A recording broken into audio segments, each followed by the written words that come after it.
तो दोस्तों आज मार्च की 1 तारीख है और आज के इस वीडियो में हम लोग बात करेंगे कौन कौन से ऐसे पौधे रहते हैं जिनकी कटिंग्स को हम ख़ास तौर पर इस मार्च अप्रैल के मौसम में बहुत आसानी के साथ प्रोपगेट कर सकते हैं।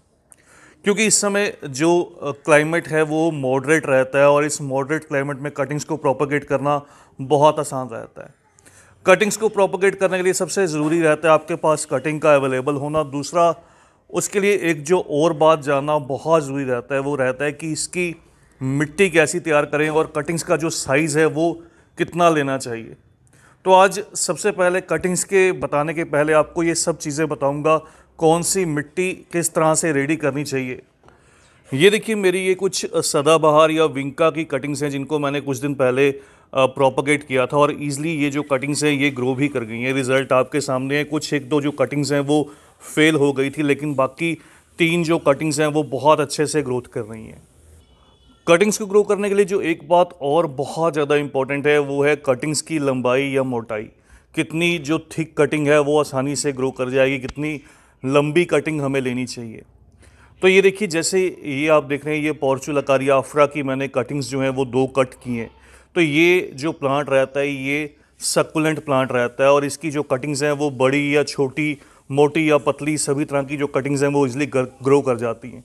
लेकिन ऐसे कुछ पौधों में जो एक काम करना पड़ता है, इन कटिंग्स को थोड़ा सा ड्राई करना। ख़ास तौर पर ये जो वैरायटी रहती है या जिन वैरायटीज़ की अंदर जो है वो सैप निकल कर आता है, जिनके अंदर वाइट सैप आपको देखने को मिलता है, जैसे चंपा के पौधे, ओलियंडर कनेर के पौधे, इस तरह के जो पौधे रहते हैं उनकी कटिंग्स को कट करने के बाद 1 से 2 दिन या 3 दिन तक जो है वो ड्राई करना सही रहता है। इसी तरह से एक ये देखिए, ये जो कटिंग है ये और भी ज़्यादा थिक कटिंग है। लगभग ये लगा लीजिए कि 6-7 साल पुराना कटिंग का साइज़ होगा। इस तरह से ये आप मेरे हाथ से आइडिया लगा सकते हैं। तो ये बहुत मैच्योर कटिंग है और वो जो आपके साथ शेयर की थी वो लगभग 2-3 साल पुरानी। अब बात करें अगर सॉयल मिक्स की, तो सॉयल मिक्स एक इम्पॉर्टेंट फैक्टर रहता है कटिंग्स को ग्रो करने के लिए। कटिंग्स को ओवर मॉइस्चर नहीं चाहिए होता है, एक मॉडरेट सा टेम्परेचर और मॉडरेट सा पानी। हमेशा आप किसी भी पौधे की कटिंग को ग्रो कीजिएगा तो एक बात का ख्याल रखिए कि पानी जो है वो मिट्टी के अंदर ज़्यादा देर तक रुके ना। ज़्यादा देर तक पानी रुकने से क्या होता है, चाहे आप कोई सी भी कटिंग को ग्रो कीजिए, उसके नीचे की साइड में फंगस क्रिएट होने लगता है और वो कटिंग्स की जो रूट्स हैं वो डेवलप नहीं हो पाती। तो इसलिए मिट्टी को पोरस रखना बहुत ज़रूरी रहता है। मिट्टी को आप ऐसा तैयार कीजिए जो हल्की सी नमी को मेंटेन करे। जैसे आप कोकोपीट और रेत या सैंड का मिक्सचर इस्तेमाल कर सकते हैं। केवल रेतीली मिट्टी, मैं बहुत बार बताता हूँ, रेतीली जो मिट्टी रहती है वो बहुत अच्छी रहती है कटिंग्स को ग्रो करने के लिए। या फिर केवल रेत का इस्तेमाल कीजिए। सैंड जो मोटी सैंड रहती है, जो मोरंग रहती है, उसका इस्तेमाल कीजिए। अब अगली जो बात आती है, कटिंग को मिट्टी के अंदर कितना दबाना है। कटिंग को लगभग आप 2 इंच गहरा दबा दीजिए। 2 इंच गहरा दबाने से पहले इसके, अगर आपके पास कुछ ऐसी कटिंग है जो नीचे से रोट होने का डर है, जो बहुत हार्डी प्लांट्स की नहीं है, तो उसके नीचे आप फंगीसाइड लगा सकते हैं। अगर आपके पास रूटिंग हार्मोन हो तो आप रूटिंग हार्मोन का इस्तेमाल कर सकते हैं। या फिर केवल जो सिंपल घर में हल्दी रहती है, हल्दी का इस्तेमाल कीजिए, एलोवेरा जेल का इस्तेमाल कीजिए या शहद का इस्तेमाल कीजिए। और कटिंग्स को लगाने के बाद आपको सेमी शेड एरिया, जहाँ पर इस मौसम में बस रोशनी रहे या फिर सुबह की 1-8 घंटे की धूप मिले, तो इस तरह से कटिंग को नीचे की तरफ प्रेस करना पड़ता है। और एक बार पानी देने के बाद दूसरी बार पानी तभी दिया जाता है जब मिट्टी ऊपर से आपको ड्राई दिखे 1-8 इंच तक। तो अगर आप सच में कटिंग ग्रो करना चाहते हैं और आपने अभी तक मेरी बात सुन ली है, तो अब एक बात और सुन लीजिए, वो ये कि बहुत से क्वेश्चंस रहते हैं इस तरह के कि कटिंग हमारी ऊपर से जो नई पत्ती हैं वो निकलना स्टार्ट हो चुकी हैं, क्या हम उस कटिंग को रिमूव करके दूसरे पॉट में शिफ्ट कर सकते हैं। तो यहाँ पर मैं एक बात स्पेशली बताना चाहूँगा, आप कोशिश कीजिए या तो कटिंग को कुछ ऐसा गमला जो कि 6 से 8 इंच गहरा रहे, जिसमें काफ़ी लंबे समय तक आपको कटिंग को रिमूव ना करना पड़े, और या फिर आप लगभग 2 महीने की एटलीस्ट वेट कीजिएगा ताकि कटिंग्स की जो जड़ें हैं वो अच्छे से जो बनना स्टार्ट हो जाएं। लगभग 2 महीने तक वेट ज़रूर कीजिएगा, उसके बाद ही कटिंग को शिफ्ट कीजिएगा। तो चलिए दोस्तों, अब और ज़्यादा टाइम ना वेस्ट करते हुए मैं जल्दी से आपको बताता हूँ कौन से ऐसे पौधे हैं जिनकी इस मौसम में आप कटिंग्स को ग्रो कर सकते हैं बहुत ईजिली। मार्च अप्रैल में आपको जो रिज़ल्ट है वो बहुत अच्छा मिलेगा। सबसे पहले ये मिनी जेड है, पोर्चुलाकारिया अफ्रा। इसके ऊपर जल्द मैं एक सेपरेट वीडियो भी आपके साथ शेयर करूँगा। तो पोर्चुलाकारिया अफ्रा की इस तरह से दोनों तरह से मोटी, पतली, छोटी, बड़ी, सभी तरह की जो कटिंग्स हैं वो ईजिली ग्रो कर जाती हैं। फिर नंबर 2 है इस मौसम में विंका या सदाबहार। सदाबहार की कटिंग्स का जो रिज़ल्ट है वो बहुत अच्छा मिलता है और हैवी फ्लावरिंग ये प्लांट रहता है। समर में हैवी फ्लावरिंग अगर आपको चाहिए तो ये खास वैरायटी रहती है। नंबर 3, इस मौसम में आप इस तरह से कैलेंचो या कलंकोई की कटिंग्स को ग्रो कर सकते हैं। कैलेंचो का जो रिज़ल्ट है वो बहुत अच्छा मिलता है। ये भी सक्कुलेंट प्लांट है और ईजिली प्रोपोगेट कर जाता है। उसके अलावा कार्नेशन इस मौसम में भी बहुत अच्छे से ग्रोथ करता है। ये देखिए कार्नेशन का जो इस समय पर रिज़ल्ट कितना अच्छा निकल कर आया है। ये थोड़ा सा गर्म या मॉडरेट जो टेम्परेचर है वो पसंद करता है। तो इस समय पर भी आप इस पौधे की जो कटिंग्स हैं वो ग्रो कर सकते हैं। आपको जो रिज़ल्ट है वो अच्छा मिलेगा। उसके अलावा इस तरह से जेरेनियम के जो पौधे रहते हैं, जेरेनियम में भी जो रिज़ल्ट है वो बहुत अच्छा मिलता है। जेरेनियम की इस तरह की जो कटिंग रहती है, थोड़ी सी मोटी हल्की सी ग्रीन वुड कटिंग, तो ये बहुत अच्छा जो रिज़ल्ट है वो प्रोवाइड करती है। अगर बात करूँ इस तरह से पिटूनिया के प्लांट्स, तो इनको इस समय पर आप अवॉइड कर दीजिए। इनका जल्द ही जो सीज़न है वो ख़त्म होने वाला है। इन पौधों को इस समय आप छोड़ दीजिए। इनकी कटिंग्स को प्रोपोगेट करने का कोई भी बेनिफिट नहीं रहेगा।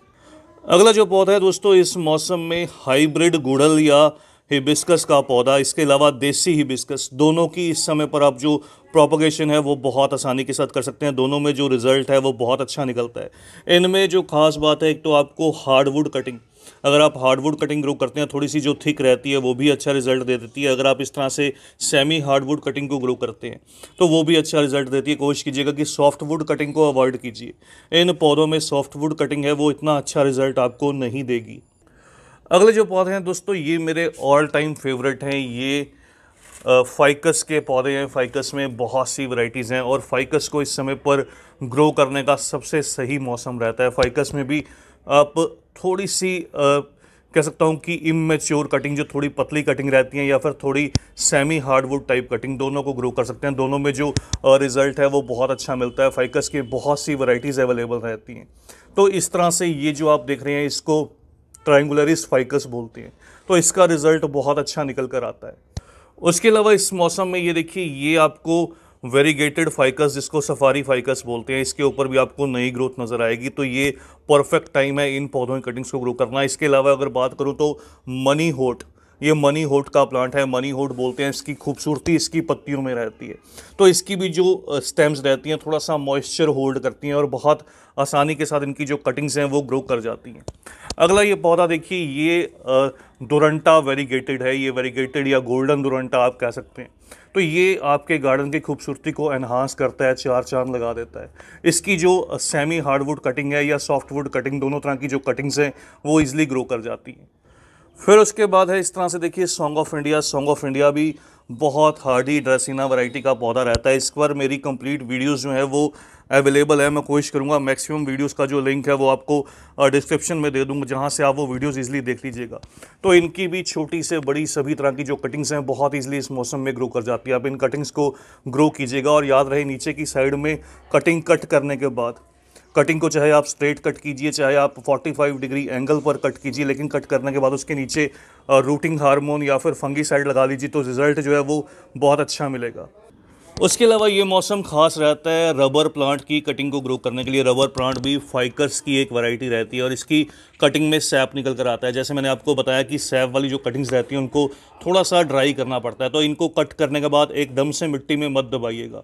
इनको कट करने के बाद 1 से 2 दिन शेडेड एरिया में ड्राई होने दीजिए, फिर इन कटिंग्स को ग्रो कीजिए तो रिज़ल्ट ज़्यादा अच्छा मिलेगा। ड्रेसिना की ये रेड कम्पैक्टा जो वैरायटी रहती है इसका रिज़ल्ट भी बहुत अच्छा निकल कर आता है। तो रेड कम्पैक्टा पर भी ऑलरेडी मेरी जो वीडियोस हैं वो अवेलेबल हैं।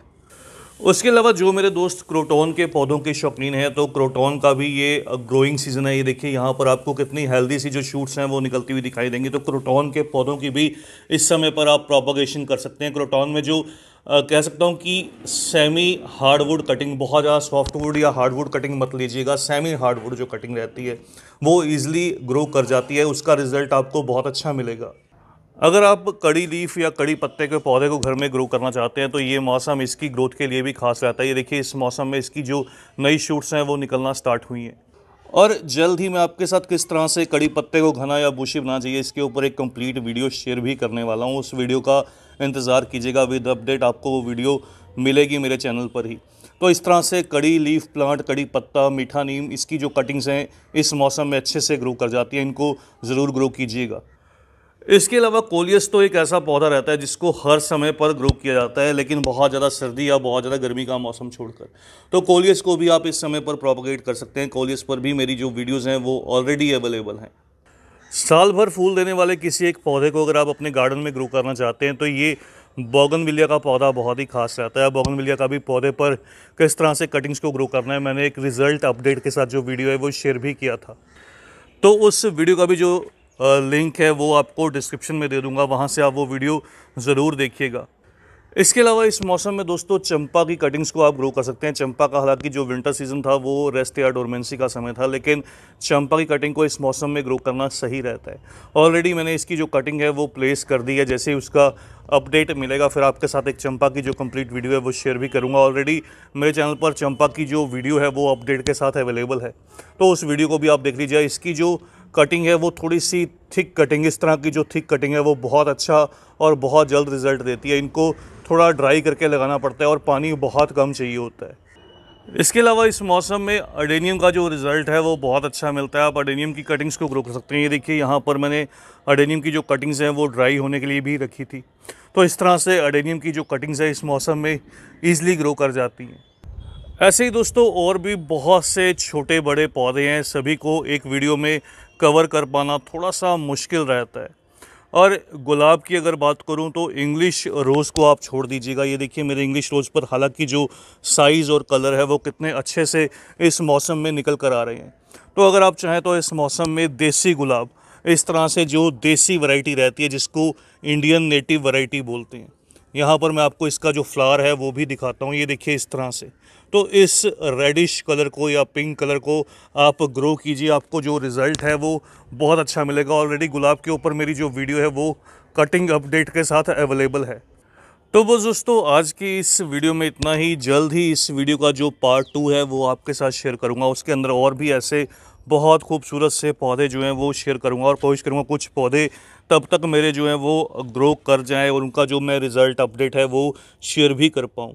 इस वीडियो को जल्द शेयर करने का रीज़न केवल ये था क्योंकि ये मौसम बहुत ही ख़ास रहता है और जैसे जैसे ये मौसम निकलने लगेगा तो टाइम बहुत कम बचेगा। इसलिए इसको मैंने थोड़ा सा एडवांस शेयर कर दिया है ताकि इस मौसम का आप बेनिफिट ले पाएँ और इन पौधों को जल्दी से अपने गार्डन में जो है वो जगह दे पाएँ या ग्रो कर पाएँ। तो बस दोस्तों जल्द ही मिलते हैं किसी और नए टॉपिक के साथ, किसी और नई वीडियो के साथ। तब तक के लिए bye, happy gardening, take care.